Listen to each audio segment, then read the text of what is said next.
बुद्धि को अपना गुलाम बना लो, जीत निश्चित होगी। ऐसा गौतम बुद्ध ने कई सालों पहले अपने शिष्यों को क्यों कहा था? इसके पीछे का रहस्य क्या है? तो इसके बारे में ही हम आज के इस वीडियो में कहानी के माध्यम से जानेंगे। तो उस कहानी की शुरुआत करते हैं। दोस्तों, क्या आप जैसा बनना चाहते हैं वैसा नहीं बन पा रहे हैं, या जो आप चाहते हैं अगर वो नहीं हो रहा है, तो आज की यह कहानी आपके लिए ही है। दोस्तों, इस कहानी को ध्यान से अंत तक जरूर सुनिए। दोस्तों, अगर आप इस कहानी को अंत तक ध्यान से पढ़ते हैं तो आपको इस कहानी से कुछ ऐसा सीखने को मिलने वाला है जो आपको आपकी जिंदगी में बहुत काम आने वाला है। आप गौतम बुद्ध के जीवन की इस कहानी को अंत तक ध्यान से जरूर सुनिए। दोस्तों, इस कहानी को सिर्फ समझिएगा मत, बल्कि इस कहानी को अपने भीतर उतर जाने दीजिए। तो बिना समय को गंवाएं, चलिए कहानी की शुरुआत करते हैं। गौतम बुद्ध के जीवन की शिक्षाप्रद कहानी जो आपका जीवन बदल देंगी। दोस्तों, एक बार गौतम बुद्ध को एक सभा में भाषण करना था, और जब सभा का समय हुआ तब बुद्ध वहां आए और बिना कुछ बोले ही वहां से चले गए। तकरीबन 100 से भी ज्यादा लोग बुद्ध का उस सभा में इंतजार कर रहे थे, और बुद्ध के इस तरह के व्यवहार को देखकर सभी लोग बेहद चौंके, लेकिन किसी ने भी बुद्ध से कोई भी प्रश्न नहीं किया। दोस्तों, अगले दिन फिर से सभा का आयोजन हुआ, और दूसरे दिन सभा में लोगों की संख्या तकरीबन घट गई। इस बार तकरीबन 80 लोग सभा में बैठे हुए थे। बुद्ध सभा में आए, लेकिन इस बार भी बुद्ध ने वही किया, यानी बुद्ध इस बार भी आए और बिना कुछ बोले ही वहां से चले गए। लोग दोबारा से चौंके, लेकिन किसी ने भी बुद्ध से कोई प्रश्न नहीं किया। अगले दिन सभा का आयोजन फिर से किया, लेकिन इस बार सभा में लोगों की संख्या और घट गई। इस बार सभा में केवल 50 लोग ही आए हुए थे। बुद्ध सभा में फिर से आए और उन्होंने इधर उधर देखा और बिना कुछ बोले ही सभा से चले गए। उसके बाद कुछ लोग क्रोधित भी हुए, क्योंकि लोगों ने अपना काम छोड़ कर आए हुए थे, लेकिन किसी ने भी बुद्ध से कोई प्रश्न नहीं किया। अगले दिन फिर से सभा का आयोजन हुआ। दोस्तों, आप लोग जो इस कहानी को देख रहे हैं, आप में से भी कुछ लोग मन ही मन ये कह रहे होंगे कि अरे कितनी बार सभा का आयोजन होगा। और आप लोगों को भी इस कहानी को पढ़ते वक्त इरिटेशन होना शुरू हुआ, और जिन जिन लोगों को भी अभी इरिटेशन होनी शुरू हुआ है, उन लोगों को तो यह कहानी बड़े ध्यान से देखकर समझनी चाहिए, क्योंकि यह कहानी आपके लिए ही है। अगले दिन फिर से सभा का आयोजन हुआ, लेकिन इस बार सभा की संख्या और ज्यादा घट गई थी, यानी इस बार सभा में सिर्फ 30 लोग ही थे। फिर उसके बाद बुद्ध सभा में आए, मुस्कुराए, और फिर से बुद्ध ने वही किया, यानी बिना कुछ बोले ही वहां से चले गए। इस बार भी लोग बहुत क्रोधित हुए, और इस बार लोगों ने पीछे से कुछ कहा भी और बड़बड़ाए भी, लेकिन बुद्ध ने उनके किसी भी प्रश्न का उत्तर नहीं दिया। दोस्तों, अगले दिन फिर से सभा का आयोजन हुआ, और इस बार लोगों की संख्या बहुत ज्यादा घट गई थी, यानी इस बार सभा में कुल मिलाकर 15 लोग ही आए हुए थे। इस बार भी बुद्ध सभा में आए, लेकिन इस बार बुद्ध अपना आसन ग्रहण कर लेते हैं। फिर बुद्ध बोले, और बुद्ध ने उन 15 लोगों को उपदेश दिया, और वे 15 लोग ही बुद्ध के भिक्षु बन गए, और आगे चलकर उन 15 लोगों ने ही बुद्ध के ज्ञान को अलग अलग दिशाओं में फैला दिया। फिर एक दिन बुद्ध से किसी ने पूछा कि बुद्ध, आप कई दिनों तक बिना बोले ही सभा से क्यों चले जाते थे? फिर बुद्ध कहते हैं कि मैं उन लोगों को खोज रहा था जो लायक थे, यानी कि पहले दिन 100 से भी ज्यादा लोग आए हुए थे, उसमें से ज्यादातर लोग सिर्फ आए हुए थे। उन्हें मेरे उपदेश से कोई भी मतलब नहीं था, वे बस आ गए थे, और उसमें से ज्यादातर लोग सिर्फ देखने और सुनने आए हुए थे कि सभा में क्या होता है। वे मेरे काम के लोग नहीं थे, क्योंकि वे लोग मेरे ज्ञान को औरों तक नहीं पहुंचा सकते थे। मुझे तो उन लोगों की खोज थी जो मेरे ज्ञान को जन जन तक पहुंचा सके। कई दिनों तक सभा से बिना बोले ही मैं इसीलिए चला गया, क्योंकि मैं यह देखना चाहता था कि वे कौन लोग हैं जिनके भीतर वास्तव में प्यास है। जिन लोगों के भीतर में वास्तव में प्यास थी, वे लोग अंत तक जरूर रुके, और जो लोग बस ऐसे ही आ गए थे, वे लोग पहले या दूसरे दिन ही चले गए। जिनके भीतर धैर्य था, उन्हें मुक्ति का मार्ग भी मिला, और जो लोग जल्दबाजी में थे, वे लोग अब घर में बैठे हुए हैं। सवाल यह नहीं है कि मैं तुम्हें क्या दे सकता हूं, बल्कि सवाल यह है कि तुम क्या ले सकते हो। तुम्हारा पात्र कितना बड़ा है और कितने के तुम हकदार हो। जितने के तुम हकदार हो, उससे ज्यादा तुम्हें नहीं मिलेगा। फिर वह व्यक्ति बुद्ध से पूछता है कि बुद्ध लायक कैसे बने? फिर बुद्ध कहते हैं कि धैर्य के द्वारा। जिस व्यक्ति के अंदर धैर्य है, वह अपने जीवन में कुछ भी पा सकता है। सभा में जितने भी लोग आए हुए थे, और उसमें से अंत तक वही रुके जिनके अंदर धैर्य था। चाहे तुम्हारे जीवन में तुम्हारा लक्ष्य जो कुछ भी हो, लेकिन तुम बिना धैर्य के सफलता के चरम तक नहीं पहुंच सकते। फिर वह व्यक्ति बुद्ध से पूछता है कि कोई व्यक्ति अपने भीतर के धैर्य को कैसे बढ़ाए। इस पर गौतम बुद्ध कहते हैं कि निरंतर अभ्यास के द्वारा हम अपने भीतर के धैर्य को बढ़ा सकते हैं। जैसे कोई व्यक्ति जब ध्यान करना शुरू कर देता है तो उसका मन उसके सामने कई सारे अड़चने लाता है, लेकिन उसका धैर्य उसे एक दिन उसके लक्ष्य तक जरूर पहुंचा देता है। फिर वह व्यक्ति बुद्ध से कहता है कि मैं समझ गया, बुद्ध में समझ गया, यानी मुझे धैर्य के साथ निरंतर अभ्यास करने की आवश्यकता है।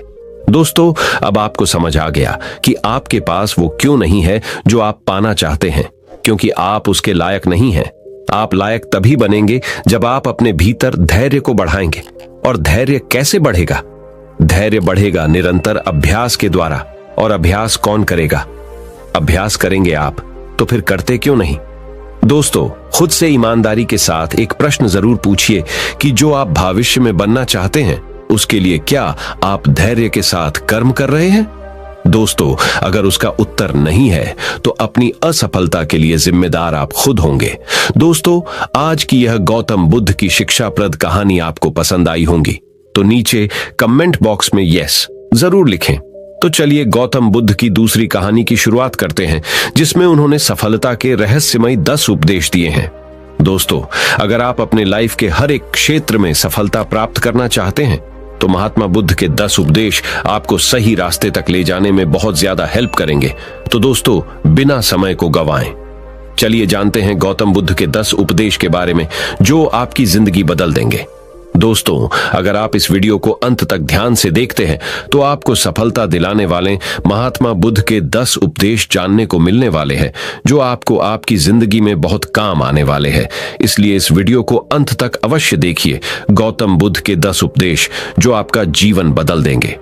पहला उपदेश, जो मनुष्य के भीतर लगातार चलता रहता है वही उसके जीवन में घटता रहता है। दोस्तों, अगर किसी व्यक्ति के भीतर हर समय काम वासना चलती रहती है तो उसके जीवन में काम वासना ही घटित होगी। यदि किसी के भीतर हर समय धन के विचार चलते रहते हैं तो उसके जीवन में धन ही घटित होगा। और यदि किसी व्यक्ति के भीतर हर समय अपने जीवन को बदलने की इच्छा उठती रहती है तो उसका जीवन भविष्य में जरूर बदल जाएगा, जैसा उसने चाहा था। दूसरा उपदेश, निडर होकर आगे बढ़े। दोस्तों, केवल 2 गलतियां हैं जिसकी वजह से इंसान सफल नहीं हो पाता या सत्य को प्राप्त नहीं कर पाता है। पहली, शुरुआत न करना और दूसरी, सागर तय न करना। दोस्तों, ये बात उन 2 तरह के लोगों को दिखाती है जो अपने कारण से ही मंजिल तक नहीं पहुंच पाते हैं। पहले वो जो भाग्यवारी नजरिया रखते हैं और दूसरे वो जो मुश्किलों से घबराकर अपने काम को अधूरा छोड़ देते हैं। दोस्तों, अगर आपको अपनी लाइफ में आगे बढ़कर सफलता को प्राप्त करना है तो आपको इन दोनों तरह के लोगों से बहुत दूर रहना होगा और अपने आप में एक पॉजिटिव इंसान बन जाइए। आगे बढ़िए और किसी भी काम की शुरुआत कीजिए, और जिस काम की भी आप शुरुआत करो उसे आप पूरा करने की कोशिश कीजिए, फिर सफलता आपको जरूर मिल जाएगी। दोस्तों, अब जानते हैं महात्मा बुद्ध के तीसरे उपदेश के बारे में। तीसरा उपदेश, मेहनत के बिना कुछ नहीं। दोस्तों, आलसपन और कामचोरी आपको बर्बादी की ओर ले जाने वाला एक छोटा सा रास्ता है, जबकि मेहनत अच्छा और खुशहाल जीवन जीने का एकमात्र तरीका है। मूर्ख लोग बेकार हैं और बुद्धिमान लोग मेहनती हैं। अगर आपको अपनी लाइफ में आगे बढ़ना है तो आपको मेहनत करनी होगी। दोस्तों, मूर्खों की तरह बैठे बैठे कुछ भी नहीं मिलता है और सुनने से कुछ नहीं होता। अगर आपको अपनी लाइफ में आगे बढ़ना है तो आपको उस पर एक्शन लेना बहुत जरूरी पड़ता है। इसीलिए बुद्ध ने कहा है, मेहनत करो, क्योंकि मेहनत के बिना कुछ नहीं होता है। बुद्ध का चौथा उपदेश, खुश रहना है तो अच्छा सोचिए। दोस्तों, बुद्ध ने कहा है कि जैसा हम सोचते हैं ठीक वैसा ही हम बन जाते हैं। जब मन शुद्ध होता है तब प्रसन्नता हमारा ऐसा पीछा करती है जैसे कि हमारी परछाई हमारा पीछा नहीं छोड़ती है।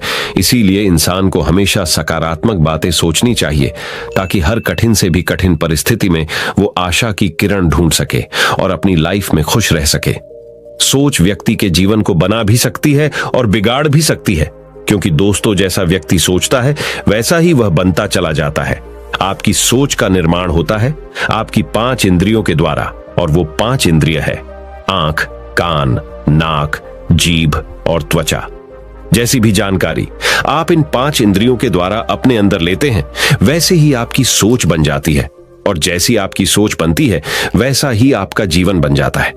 इसीलिए अगर आप खुश रहना चाहते हो तो अच्छा सोचिए। बुद्ध का 5वां उपदेश, वर्तमान में जिए। दोस्तों, महात्मा बुद्ध ने कहा है कि अपने आज में जिए और भविष्य का सपना मत देखिए। अपने मन को हमेशा वर्तमान क्षण पर केंद्रित करें, क्योंकि यही एक रास्ता है अपने दुख और चिंताओं से मुक्ति पाने का, और यही तरीका आपको शांति की ओर ले जा सकता है। दोस्तों, ये सभी बातें हम सब पर लागू होती है, क्योंकि अक्सर हम अपनी बुरी आदतों का रोना रोते हैं या बेहतर भविष्य की कामना करते हैं, जिसके वजह से हम परेशान हो जाते हैं और उसके वजह से हम अपना आज खराब कर लेते हैं, जबकि आज ही सत्य है। दोस्तों, अगर हम अपना आज सुधार लेते हैं तो हमारा आने वाला कल अपने आप ठीक हो जाएगा, और हमें जिस चीज में खुशी चाहिए उसे हम आज ही के समय में पा लेंगे। छठा बुद्ध का उपदेश, शांति से रहना है तो शांति रहने दो। दोस्तों, बुद्ध ने कहा है कि जो आपको प्राप्त हुआ है उसकी तारीफ न करें और ना ही दूसरों से ईर्ष्या करें। जो लोग दूसरों से ईर्ष्या करते हैं वे लोग मन ही मन शांति कभी प्राप्त नहीं करते, या इसलिए खुद भी खुश रहिए और दूसरों को भी खुश रहने दें। दोस्तों, जो इंसान दूसरों से नफरत करता है वो कभी भी खुश नहीं रह सकता है और उसकी जिंदगी में कभी भी खुशी नहीं आती है। इसीलिए अगर आपको खुश रहना है तो आप दूसरों को शांति से रहने दें। बुद्ध का 7वां उपदेश, अच्छी संगत में रहे। दोस्तों, बुद्ध ने कहा है कि एक जंगली जानवर के मुकाबले एक कपटी और बुरा मित्र ज्यादा खतरनाक होता है। एक जंगली जानवर सिर्फ आपके शरीर को घाव कर सकता है, लेकिन एक बुरा मित्र आपके मन पर घाव कर सकता है। इसीलिए इंसान के सामाजिक और मानसिक विकास के लिए उसके आसपास के वातावरण पर जोर दिया जाता है। जैसी आपकी संगति होगी, ठीक वैसे आप बनते जाएंगे। जैसी संगति में हम रहेंगे वैसा हमारा व्यवहार होगा और वैसी ही हमारी जिंदगी बनेगी। इसीलिए बुद्ध ने कहा है कि हमेशा अच्छी संगत में रहे, ना कि बुरी संगत में। बुद्ध का 8वां उपदेश, अपने मन को नियंत्रित करे। दोस्तों, बुद्ध ने कहा है कि ना ही संसार बुरा है और ना ही सन्यास बुरा है। अगर कुछ बुरा है तो वो है व्यक्ति का विचलित मन, जो उसे कहीं टिकने नहीं देता है। इसीलिए हमें हर क्षण अपने मन को समझने का प्रयास करना चाहिए। दोस्तों, जो लोग अक्सर थका हुआ महसूस करते हैं उन्हें मैं बताना चाहता हूं कि आपकी थकावट का कारण यही है कि आपके मन में अनगिनत विचार चल रहे हैं, जो कि आपके शरीर की ऊर्जा को खत्म कर रहे हैं। बुद्ध का 9वां उपदेश, व्यक्ति को व्यभिचार नहीं करना चाहिए। दोस्तों, बुद्ध ने कहा है कि व्यक्ति को व्यभिचार नहीं करना चाहिए, क्योंकि व्यभिचार व्यक्ति को उसकी ही नजरों में छोटा बनाता है और छोटा व्यक्ति कभी भी कुछ बड़ा हासिल नहीं कर सकता। बुद्ध का 10वां उपदेश, क्रोध अग्नि के समान है। दोस्तों, बुद्ध ने कहा है कि क्रोध अग्नि के समान है। व्यक्ति उसे बुझाना तो चाहता है, लेकिन वह उसमें सूखी लकड़ियां डालता है, जिसके कारण वह बुझने के बजाय और भी ज्यादा बढ़ता है। यदि आप अपने क्रोध को खत्म करना चाहते हो तो उसे भोजन देना बंद कर देना होगा। दोस्तों, क्रोध का भोजन है बेवजह की इच्छाएं, अहंकार और जागरूकता की कमी और नासमझी। यदि आप क्रोध को ये सभी भोजन नहीं दोगे तो आपको क्रोध कभी नहीं आएगा। दोस्तों, ये थे वो गौतम बुद्ध के द्वारा दिए उपदेश। आप सभी को कैसे लगे नीचे कमेंट बॉक्स कमेंट करके जरूर बताएं।